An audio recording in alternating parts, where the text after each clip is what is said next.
stimulus and restrictions and stuff? Yeah, I think it's a combination of both, right? I don't think you could point to a specific thing and be like, this is the thing that's causing the biggest problem.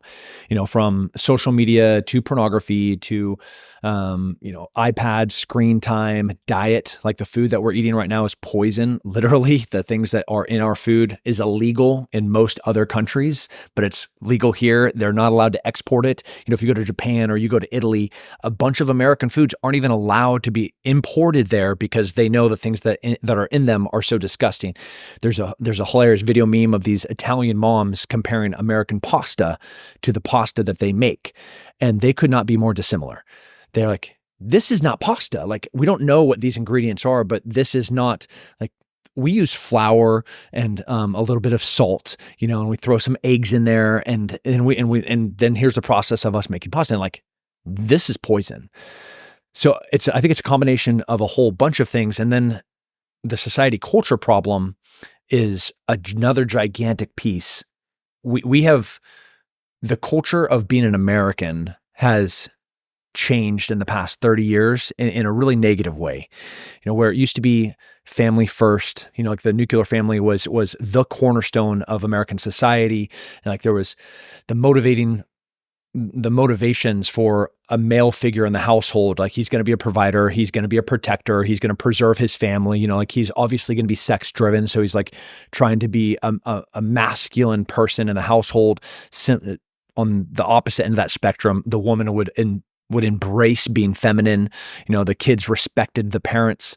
If you look at pop culture right now, like Chris, could you point to a single television show that paints a parent in a positive light?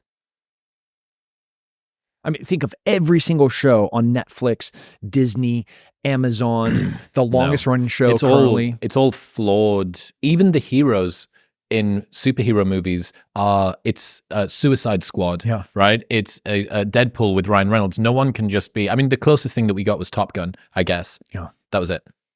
And he's broken, but yes. And that's definitely an anomaly. Like that's on the outside of the average. That's the outliers.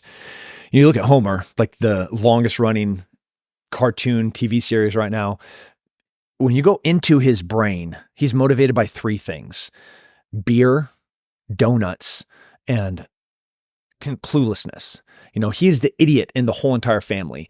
And from Modern Family to Family Guy. Yeah, every single one of them. Like the parent figure is the most disgusting, despicable person there. So of course that's going to naturally be eroding the view of this generational passing of information. That generational gap from grandparents to children used to be very commonplace, right? Like I learned how to magnetize a screwdriver. I learned how to charge a battery. I learned like the tricks and the trades of like how to hold a hammer and how one hammer was different than a different hammer. And that hammer was specific to a job. And, while my dad could have taught me that, it was actually my grandpa that did that. And I was able to receive that easier from my grandpa than it was my own father. And that's how it has been for hundreds of years until now. Now you see no, kind of cross-pollination of ideas from one generation to two generations ago, from like the grandparents to the grandchild.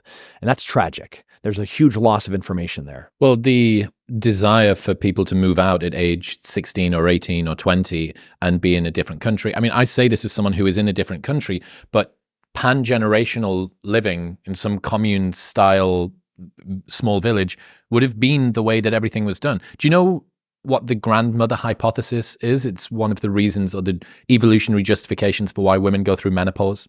No. Right. So there's a question to be asked. Most animals aren't able to continue to reproduce while their reproduction doesn't stop while they're still alive. Their capacity to reproduce it ceases at the same time that they die, typically. Whereas for humans, you have this weird period, 40s for women, 40s to 50s, where they're still about. So you'd think, well, they're a drain on resources and they're no longer contributing any more kin. So what are they here for? And the argument is that human child rearing is so complex and alloparenting needs to be done, which is the shared parenting of kids from mothers to grandmothers to aunties and close friends, that what you actually need is a grandmother in that sort of matriarch, head of the household, position who is able to deal with the interpersonal political backbiting of 10 women below her that are part of her family and telling them what to do and helping to raise the children and coordinating stuff like that. So that's a very important role whilst not still continuing to produce children. Yeah. So it's so important to the way that humans develop that it's literally built into female biology. Yeah. That's how important it is. You see it culturally, if you go to Native American tribes, when a girl is having her first period, the grandmother would take that child away and teach her all of okay, this is how you take care of yourself. This is during this period of 5 to 7 days, you're going to be drinking extra water. This is how you clean yourself.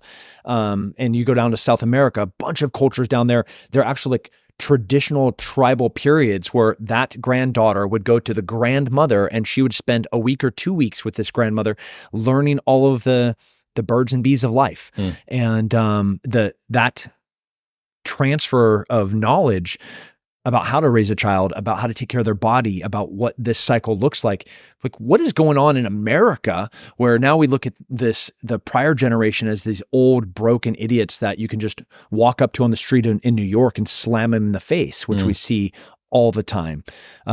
It's been an erosion of respect of these other generations. There's an interesting trend. I found this article about conscription for Gen Z and some of the feedback that Gen Z gave about that. I'm going to war for Rishi Sunak. Give your head a wobble. I've got things to do, said 23-year-old TikToker Charlie Malone in a widely shared video she posted on a platform over the weekend. I'm gay, she continued. I'm Northern and I will play those cards. 26-year-old content creator Ayame P uploaded a similar video. I'm sitting here naked eating a bowl of yogurt, she begins, reading about how we might have to go to war. They want to send me, a little girl, to the front line. The army is simply no longer seen as a moral endeavor. As a 24-year-old, the last war in my living memory was not a barnstorming defeat of the Nazis, but rather a series of wars and invasions in the Middle East, exposed as failures and widely thought to be based on lies. The belief held by older generations that the British Army is solely a force for good in the world does not stand up anymore. As Gen Z would put it, the military propaganda is not propaganda-ing. Yeah. What entitled little pricks. How sad is that? There should be a yearning to serve. I found nothing more